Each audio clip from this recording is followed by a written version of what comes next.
Nagbabalik ang PTV Balita Ngayon.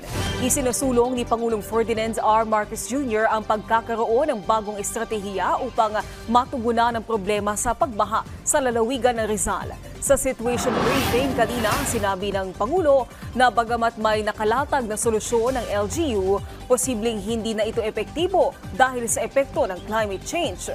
Naniniwala din ang Pangulo na ang pagkakalbo ng mga kagubatan ay nakadadagdag sa problema sa pagbaha kasabay ng lumalaking populasyon sa lalawigan.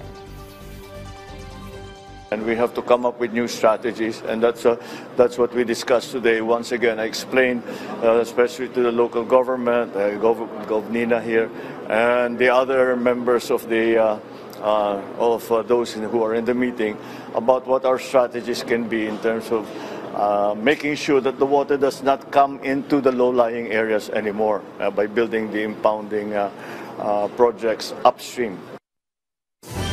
Sa ating weather update, mataas pa rin ang tsansa ng mga pag-ulan sa malaking bahagi ng bansa. Epekto ito ng trough o extension ng Super Typhoon Yagi na dating Bagyong Enteng. Dahil dito, asahan ang mga pag-ulan sa Batanes at Babuyan Islands. At samantala magdudulot pa rin ng pag-ulan ang habagat, partikular na sa ilang bahagi ng Pangasinan, Zambales, Bataan, Metro Manila, Cordillera, Calabarzon, Mimaropa, Ilocos Region, Central Luzon, Bicol Region at Cagayan Valley.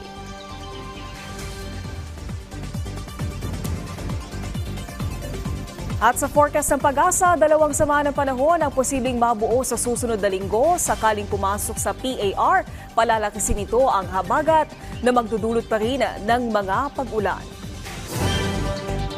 Samantala, alamin natin ang ibang balita mula kay Jay Lagang ng PTV Davao. Maayong adlaw, usa ka samaran nga Philippine Eagle ang napalgan sa Bagalbal Forest sa Mount Kalatungan Range Natural Park sa Valencia City, Bukidnon.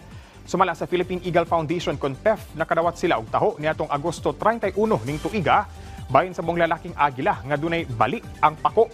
Gibada-bada ang anasa unom ngadto sa 7 ka bulan ang agila nga gipanganlan nga si Kalatungan II. Napalgan kini sa bantay lasang volunteer sa maong lugar. Nasayrang 2 ka adlaw nang samaran ang agila una kini nakita. Pinaagi sa resident doctor sa PEF, giputol ang wala ni ini nga pako. Human dunay nakitang necrosis kon pagkamatay sa body tissue. Panahon nga makarecover na si Philippine Eagle Kalatungan II, i-transfer kini sa quarantine facility sa Philippine Eagle Center sa Malagos, Davao City. Sa karon pa dayon pang gina-imbestigahan among insidente diin. Plano sa mga environmental organization nga makig-alayon sa National Bureau of Investigation ug Philippine National Police.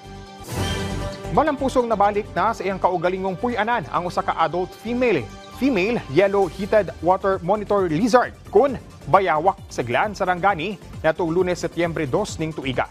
Gibalik kini sa pagatpatan kun mangrove area human kini na-rescue ug gipailawom sa rehabilitation sa Sarangani Bay Protected Seascape Marine Wildlife Resource Center.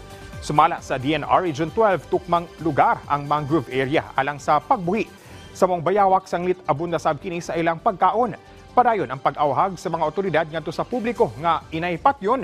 Mas maayo sumala pa nga pasagdan ang maong mga hayop, ilabi pa nga dako ang ilang kontribusyon sa pagbalanse sa kinaiyahan. Ug mo kadto ang mga nagunang balita dinhi sa PTV Davao. Ako si Jay Lagang. Mayong adlaw. Daghang salamat, Jay Lagang. At yan ang mga balita sa oras na ito. Para sa iba pang update, i-follow at i-like kami sa aming social media site sa @PTVPH. Ako po si Naomi Tiburcio para sa Pambansang TV sa Bagong Pilipinas.